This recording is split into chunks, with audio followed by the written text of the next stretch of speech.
So let's start with this. I would like to know everything about you all. Everyone? Uh-huh. Here's a Nearpod. I learned this from Becca or Cassie. I can't remember. I think I learned this from Becca, how to do this.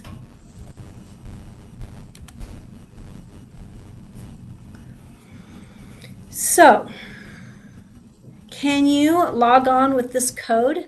Go to Nearpod. Log on with XLOTF. And tell us a little bit about yourself.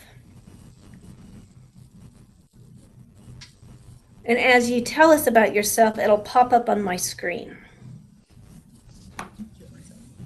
I'm going to tell a little bit about myself too.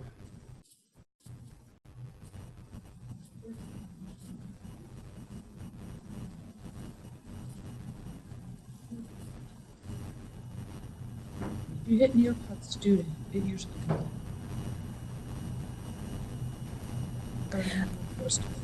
It feels weird that I can talk about Becca and she can't talk back. Mm-hmm.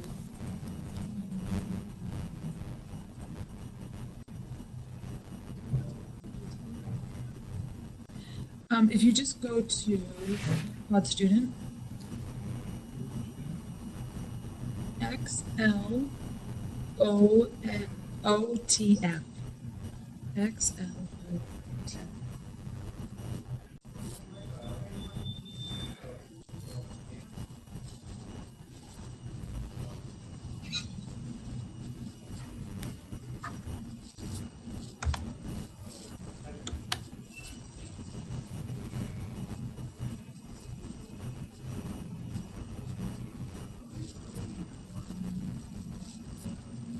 This is why I love Nearpod so much, because it's on the phone, and all the kids get super engaged with it. Oh, they do? Oh, yeah.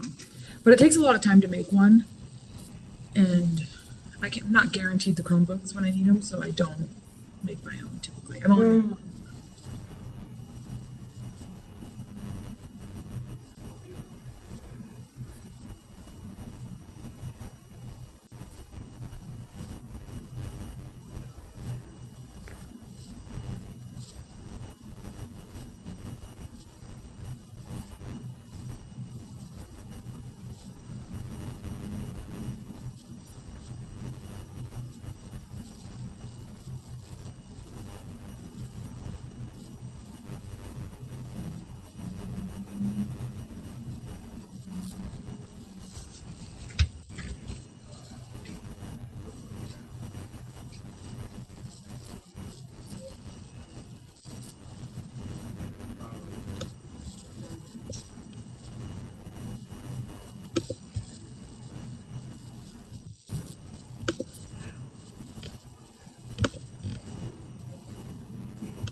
So, have you used one, Melanie?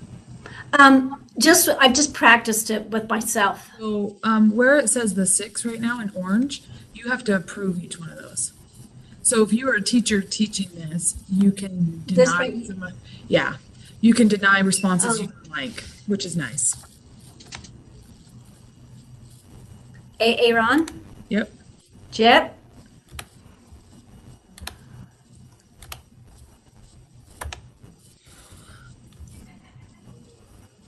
So I would mute my screen for this part, and I would, like, if I was in a classroom, and I would just broadcast the ones I like.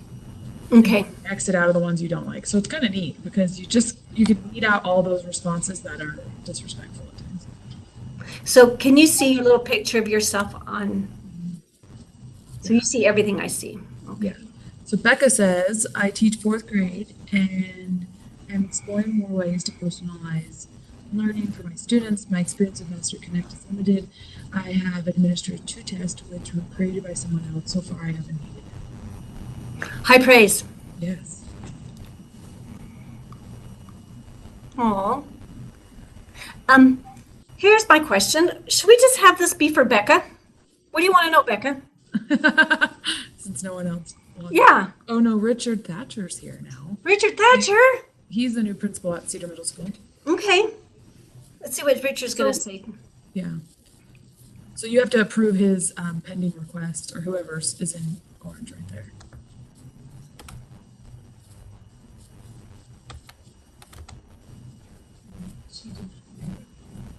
I don't think she saw it.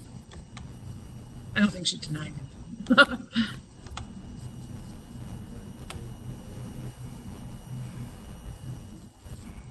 Hmm.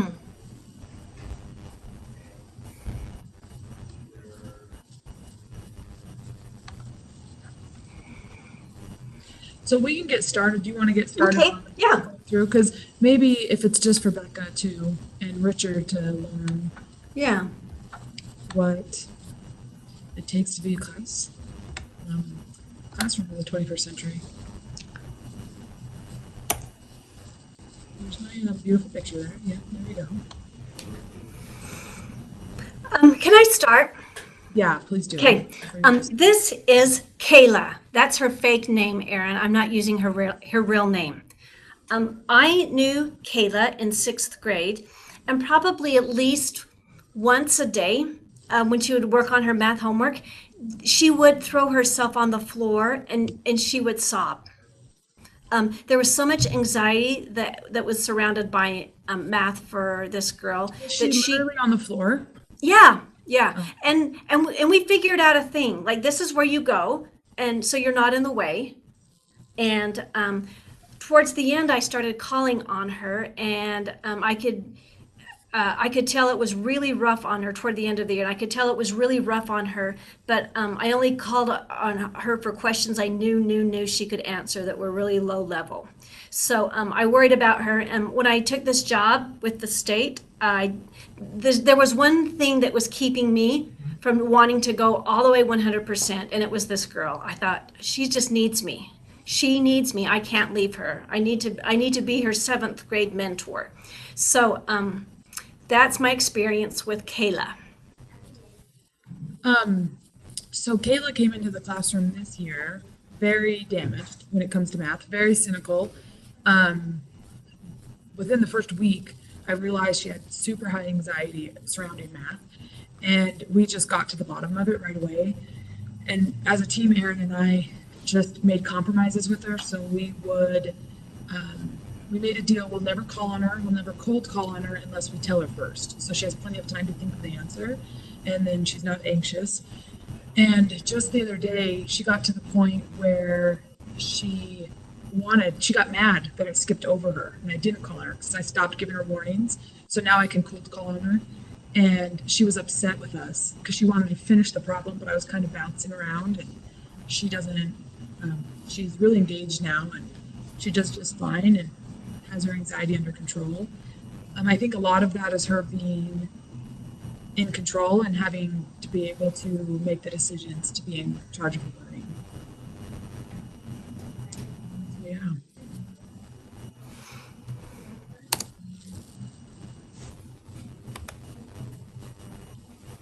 Do you want to play this video? Can you play Yeah. it? It's my favorite video.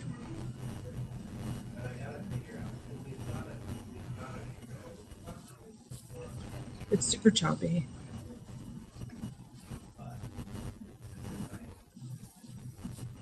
So this student, you can't really see it, Melanie, but this Oh, you student, can't? no, it was super choppy, and I didn't hear any of the audio. Mm-hmm. Okay. Do you want to tell your experience with the student? She was just really cynical. I worried about her a lot. When Chelsea said, "What's her math like?" I said, "I honestly don't know." She was always being held back because she didn't have her homework done. But when I helped her with it, it went really fast. So I just really didn't know what her abilities were because I never saw her really engage. This year, she came in cynical again, and right now she's just the best student. The video was of her explaining. We were visualizing expressions, And the whole first part of expressions, I made them explain why things work. I don't even care what the answer was because they had to explain why the additive inverse and the multiplicative inverse works. So this was her video trying to explain that when there's all these obvious gaps with her, and it was just so funny. The whole class was just laughing because she knew how to get these answers, but she didn't know how to explain it. And when it comes to grouping with her, I've always just given her what she needed when she needed it. So how we do it is with each standard or each DVC, we give a blanket test, and then by each subject, the kids get grouped. So it's not just always here are the honors kids, here are the sped kids. It's fully, there's equity about it. And now that she wants to do well, she does very well. And she has the opportunity to do well.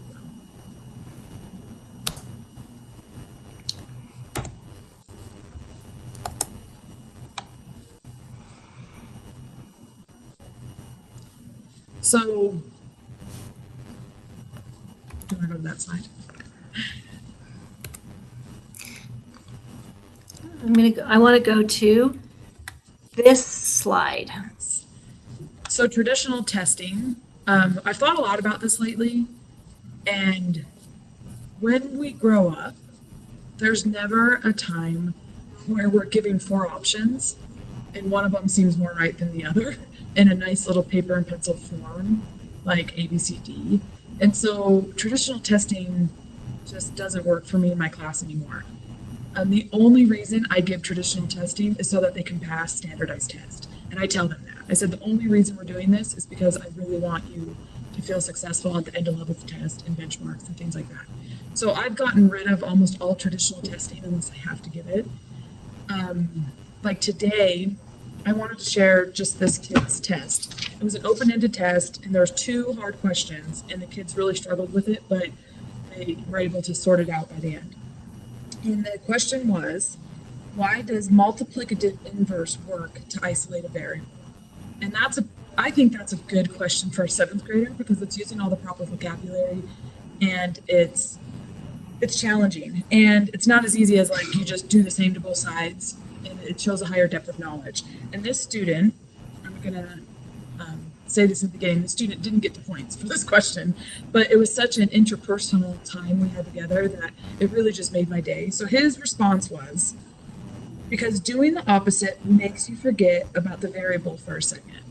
And even though that isn't an answer I would maybe necessarily looking for, because what I was looking for was when you divide a coefficient by itself, it equals 1, and then that isolates the variable. So even though that's not what I was looking for, it gave a chance for me and this student that's traditionally not successful, a chance to bond, and I really did appreciate his answer. And it was almost poetic.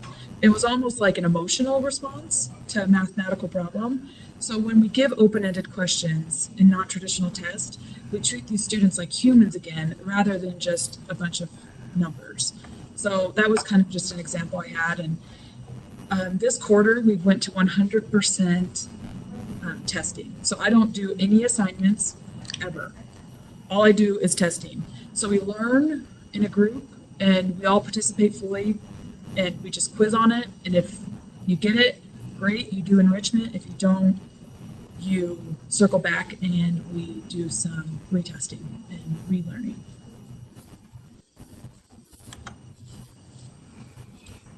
So what is your experience with non-traditional testing? So going back to the Nearpod, you want that answer there? Yeah. Okay. So you have to approve the Nearpod for the next one. There you go.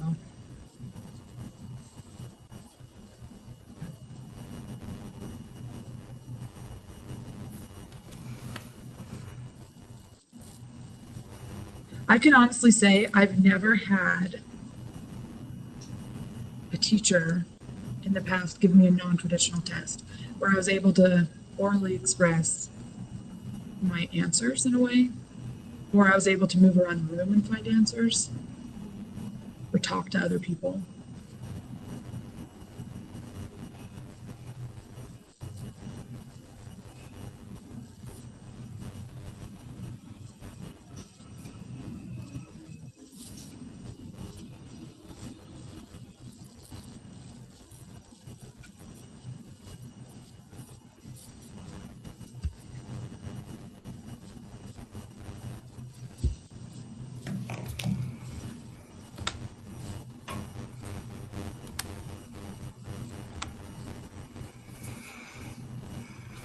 I'm not being devil's advocate.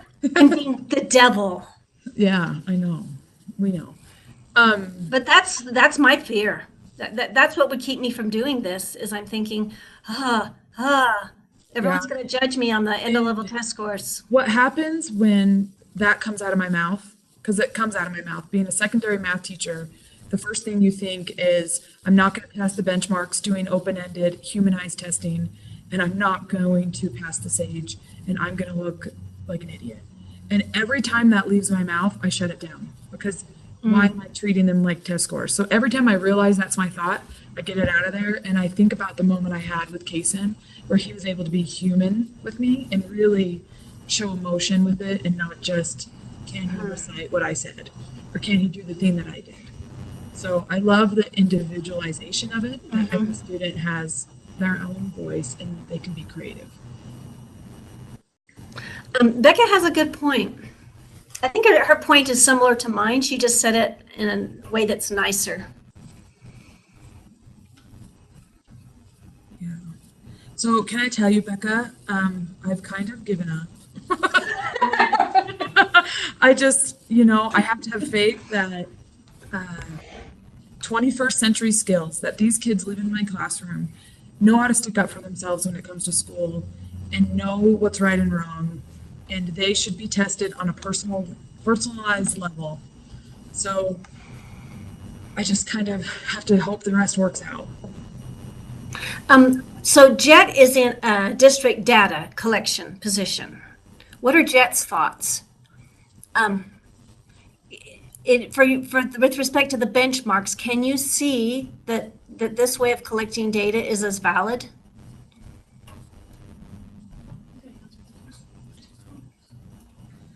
So what she put is, I think it's appropriate for teachers of individual classes, where the teacher has a personal relationship with the students. To the relationship allows the insight of the student's background in their answers. And so, but that kind of lines up to Becca's. I think they go in hand. Yeah. With Becca's question, if we're judged on standardized tests as a teacher, then it doesn't feel right to do a different kind of testing. Yeah. And there is that. Like, I think about it all the time. But it doesn't feel right to teach to the test either. So nothing feels right. So just do what you want, huh? Well, I think I just do what I want because I have such a good rapport with my students and I see learning happening. So sometimes when I stand back and I hear the hum of learning, there's a buzz. When kids are learning, there's a buzz in the room. There's an energetic feel. And when I see that, I let go of the standardized test feeling that I need to be something or not. Well, Aaron's comment's really important to me because I worked a lot with a lot of these SPED kids. And when you tell me the stories and you share with me the work that they've done, I just can't believe that they're the same kids that I knew last year. And what's so interesting is, Becca, if you adopt more of these, what you'll notice is your honors kids, for lack of a better word, the kids that are gifted and talented, struggle with open-ended testing. They struggle with forcing them to think outside the box because they want the SAGE test. They want the bubbles. They're good at that. They've been practicing that for a lot of years. And so I have a lot of kids that are super respectful kids, and they will put mean things on these open-ended tests because they're so mad you're forcing them outside of their comfort zone. So it's good for both parties. It's good for the kids that think they know it, and it's great for the kids that they're good at explaining things, but they're not great at open-ended tests. And so there's a place for everything, Okay, back to the show. Here is a test. This is my favorite test, so this is why I chose this one. It's one of the tests I'm most proud of because I feel like it's a good compromise between a standardized test and an open-ended test. So I'm hitting, for lack of a better word, the rigor that a standardized test needs, and I'm giving the kids so many choices. And so it's a unit rate, which is a big deal in 7th grade, and they have to write their own word problem, and then they come up with all the other information themselves. So what's great, it's the low floor, high ceiling, so the kids can make it as hard as they want. they could take it all the way to like ninth grade math if they want, or it could be sixth grade math. It just depends on what the student's abilities are. And they get really, really into writing their own word problems. They make them really funny, they make them really relatable. And then by writing their own word problems, they know the parts of the word problem. So I think on a standardized test, they're more likely to understand those word problems when they have to write their own. And the best part of these is I can give direct feedback to each student. So as we grade them, Erin and I go around the room, and it's exhausting. Testing days are exhausting because we have almost 200 students, and we're going around the whole to everyone giving direct feedback. And so you're energized at the end of testing day, but you're also worn out. You're proud and sad at the same time, and it's a long day, but it's one of my favorites. And so with these ones, if they don't get it, we can pinpoint exactly what don't you get. Do you not know how to make a table? Do you not know how to make a graph? Do you not know how an equation matches a unit rate problem? So this is one of my favorites that I'll use over and over again without tweaking because it's a good one.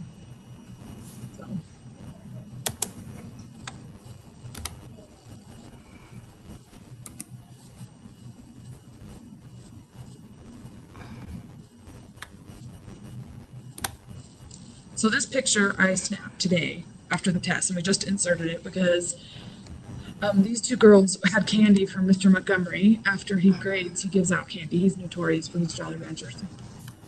And it's interesting to see how happy they are knowing they just got feedback on a test. And I don't know, the kids just, at the beginning of the year, the first test, I go around and I tell them I love them so much. It's not like other years. I really do have a love for you, and this is not your worth. It's just an exam to see what you know about the GBC, and it's not the end of the world. And they really do have that laid back feeling towards test, that they're confident and happy, and there's, no tears, there's no I hate myself, there's none of that. It's just about what did you learn. In this video, we're playing. Please let this video work. I don't think it's going to. So I just said the floor's lava, and we were messing around. So I turned my camera on, and the kids are just going to their day, and I'm like, the floor's lava! And then they all jump on the tables. But I think that's just a testament to how much of a relationship I have with these kids. So here's like the nitty-gritty part of Mastery Connect, if you want to get more into it. It's this is our curriculum map. As a 7th grade team, we spent a lot of hours coming up with how we should scope and sequence all the curriculum in 7th grade. So we input all the curriculum into 7th grade into the curriculum map so you can test whatever you want. But we came to a compromise of having 7 formative assessments, and we call them the Big 7 in 7th. And we all have agreed to take those, and we made those very rigorous.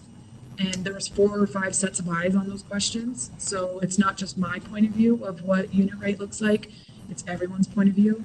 So I really enjoy those tests because it kind of brings it all together for me. And I do the CFAs at the end of each unit. And everyone does them also, and we can compare our data. So I want to know if Becca has any questions.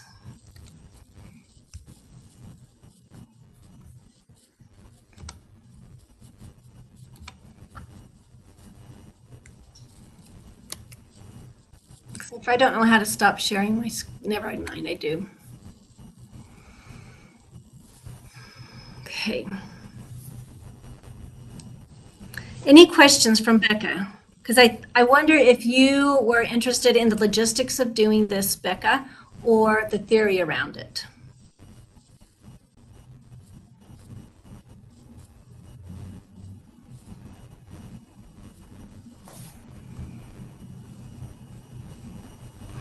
Okay, I'll keep looking.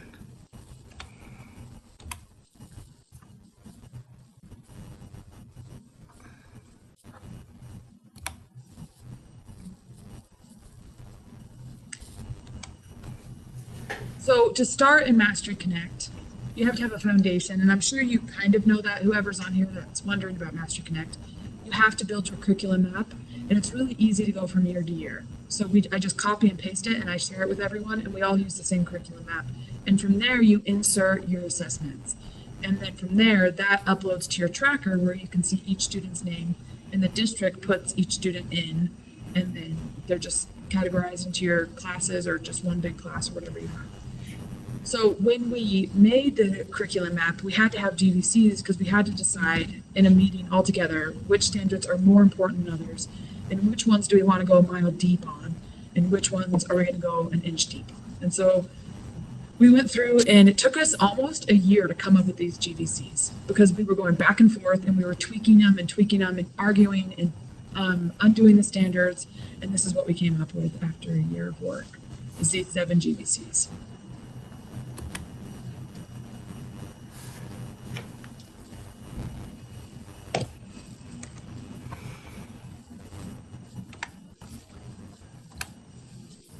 So this could not have happened without your PLCs. Absolutely not. I mean, I could have tried, but it would only been one set of eyes, and I don't think it would have been nearly as productive as it is right now. And how much time did you spend disagreeing and agreeing and explaining things? 8 million hours. Is that 2 years dog time? I don't know. 2 years dog time.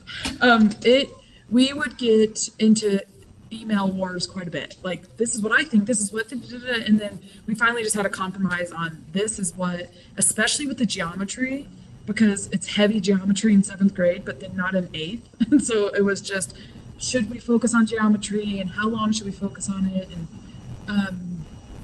because there are things that have to be left out in everyone's Common Core. Some things have to be left out. You cannot teach all of it with integrity. You can't teach every single thing. There's not enough days. So we went back and forth quite a bit.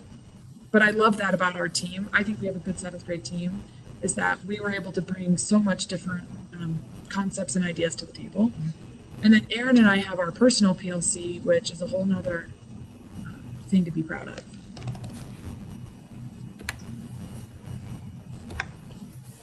I'm glad that you submitted.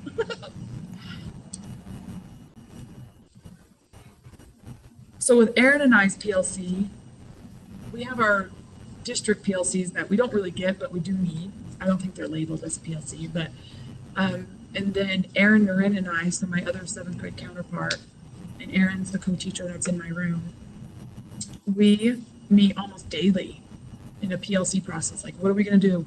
These 10 kids didn't get it. What are we going to do?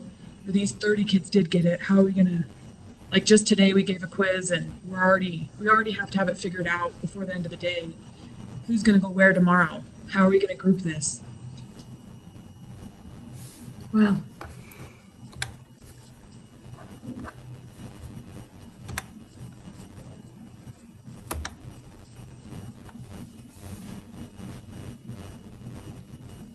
So this is where it gets Mastery Connect dense also, which it's nice to know from a teacher's point of view, maybe not just a training.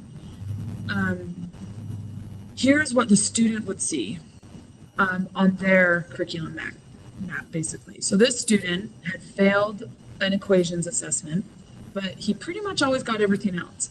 So I liked this example, how something could be in red and it's like a big thorn in your side, and then the rest on his pie chart, and the rest is in blue. So tomorrow what we'll do is we will sit down with him and in a group of like 3 to 4, and he'll be pulled into a group with myself. Aaron and I like to try to take the lowest kids because we think that's the most effective, and then we let the aides do the easiest job, which is not being with the lowest kids. And so I try to take the lowest kids every single time, and then we just regroup and see what they know, and then we could retest these kids up to 3 times to get them at that rate of proficiency. And just so you can have a visual, this is one of my trackers. So on the far left would be all their names, and those are blocked out. And then as you go through each standard, we can see who knows what. And also you can see which standards you've never assessed.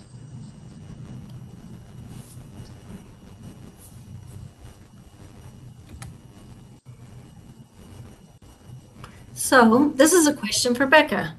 Do you have access to Mastery Connect?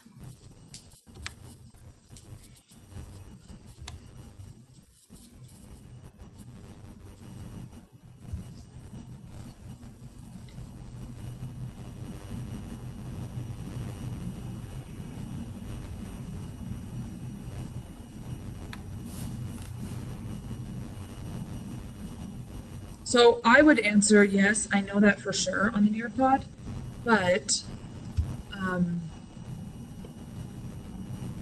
if you don't have a set of Chromebooks, that makes that hard. So I don't ever get onto campus. And I've done all of this with Mastery Connect and how I've set up my classroom with just an iPad. So my students don't have any real access to Chromebooks. So it's doable even without it. I think it would be a lot more fun if I could explore the Chromebook side of it too. But I don't use Canvas because you really need your own set of Chromebooks to depend on Canvas.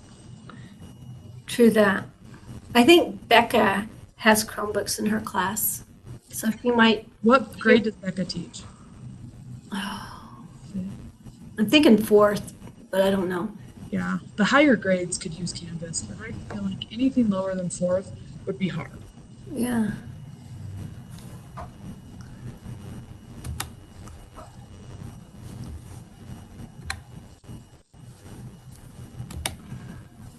So these are questions that a lot of teachers have, but I went to a presentation that Becca gave, and she's where I'm getting a lot of my information from. So I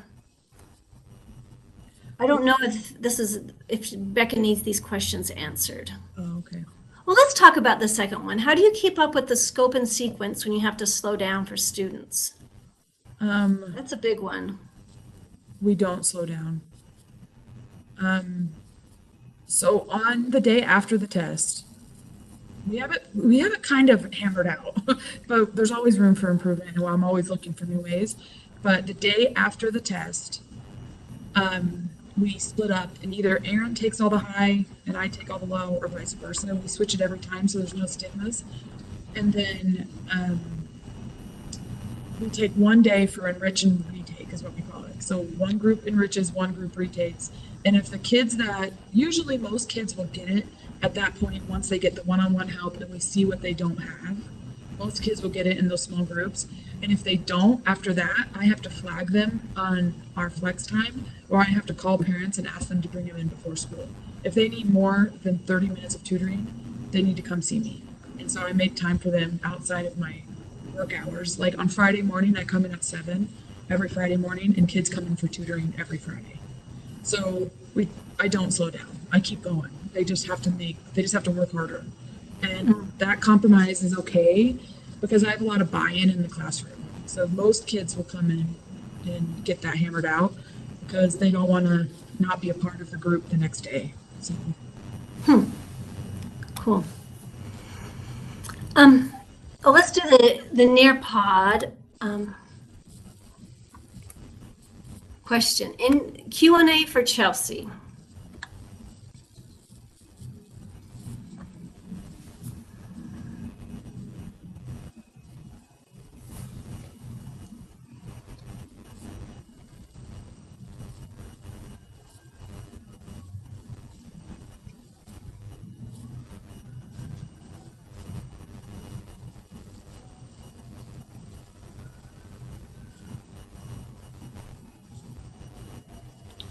Melanie, now that you're going around from state to state, or not state to state, but district to district, do you see a lot of teachers going in the direction that I've been trying to go in? They're trying. Everybody seems to want to do personalized learning and make sure, and use technology to make sure everyone's learning what they need to do. It's hard to find a way to do it that isn't exhausting. Yeah, I'm exhausted. I wish that I wish that was more systemic, so that you didn't have to be a superhero teacher to do it. Yeah, because this endurance, I can't run like this forever, you know. Yeah, I'm pretty exhausted already. so a lot of people are working towards this. A lot of people are just putting their kids on devices with headphones. Yeah, and I kind of refuse to do that. And they're finding that doesn't work, but it's a nice intermediary step. Yeah. So Becca had a question that says, I'd like to hear more about your rich and retake day. This has been really something that we've had to work hard on. So today we give a quiz. So tomorrow I do have a co-teacher, and I talked to Erin about this before. I said it's hard when you hear teachers say they do cool things and you don't have the same set of resources. So when Erin's not here,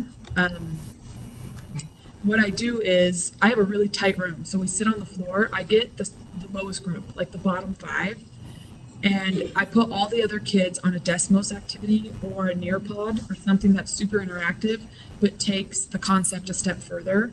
And I only do it on these days, so it's not like they're worn out or they're excited when I get out, when I borrow the Chromebooks. So I'll borrow the Chromebooks, I set up a Desmos activity that I had planned the night before, and I take those 5 kids with me. And it only usually takes like 20 minutes to really hammer out what they don't know and where they went wrong. And then I change it in my tracker of what their new score is. So it's kind of a loose kind of thing. I don't give them the same test. I verbalize with them. So Desmos is an online data bank for lesson plans. It's really neat. If you're a fifth grade teacher, you can find some pretty cool things on there. And every time I get on there, they have new lesson plans updated. It's How do you also a spell it? calculator. The calculator that the state uses, it's Yeah. embedded in our text. Yeah, it's Desmos, DS. DESMOS? Yeah, DSMOS. And what's cool about it is, as a fifth grade teacher, I could see you having like 6 or 7 of your highest kids on it, while you give general instruction about something else. If you know those kids are going to be bored, I would put it on there and put a 6th grade activity up there and say, you guys go ahead, you're going to be bored today because we're just doing like a kill and drill activity. I've only done it like 3 or 4 times because I only have the Chromebooks so many days of the year. And because I don't overuse it, the kids are still really sold on it. You know, it's not like I depend on it every day. So they really love it. So Jet said, earlier you stated that the you differentiate students based on standards, but just now you talked about how you and Erin take different portions of the class called high and low. Which of these two do you find that works? Which of these two do you find that works most effectively? Can you clarify that, Jet? Earlier you talked about sorting students, bringing to state, how they perform. Mm-hmm. And you just barely comparing to high and low. So, Those two things are different. You just want to push one. so yeah, that's a good question. They're both the same thing. So hang on, just let me explain it real quick. So they are the same thing in my world. Each test matches to the standard. So right now we're working on 1-step equations, and then we'll move to 2. So we look at the tracker, and whoever's high and whoever's low, we rated off 4. So we have 4, 3, 2, 1. So any of the 1s go with this person, any of the 2s go with this person, and then the 3 and the 4s would do the enrichment activity that takes them 1 step further. So when I mean high and low, it's off my standards-based grading. So it is directly off the standard, so it is both. I take the high and low from that standard. So it's never the same groups, ever. Yeah. And I don't think I've ever once had the same exact group 2 tests in a row, because kids just get things differently.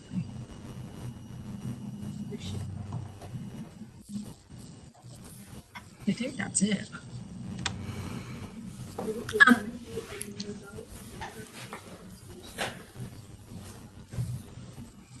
Hello, Ryan. This is Troy, and Troy took me to the driver's ed stash and gave me all the stuff to give away. I just did a drawing. Erin Montgomery, you're the proud winner of the swag. I'm so excited. Yeah. This was really cool. I love to talk about math and I love to talk about teaching, and this was really fun. It's kind of a little Iron County webinar. Yeah, that's So okay. that was, yeah, it's okay. Yeah, that's okay. Any closing comments or questions for Chelsea or each other?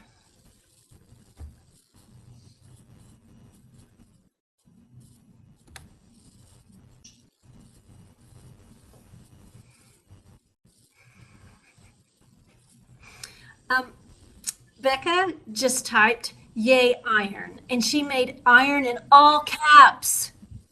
That means she screamed it. She did.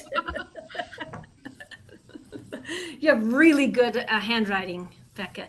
This is awesome. Thank you, everybody, for coming. I really appreciate it. Becca's going to do another one of these for us.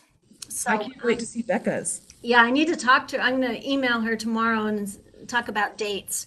So, well, Becca didn't say she's going to do it, but she didn't say that she was going to not do it. So I should clarify that. Well, I can't wait to see Becca's. I'll have questions ready. Okay, let's go iron. Yes. Well, thanks so much, everybody. I'll stay on for about 5 more minutes if anyone has any questions, but thanks for coming, y'alls. Thanks, Melanie.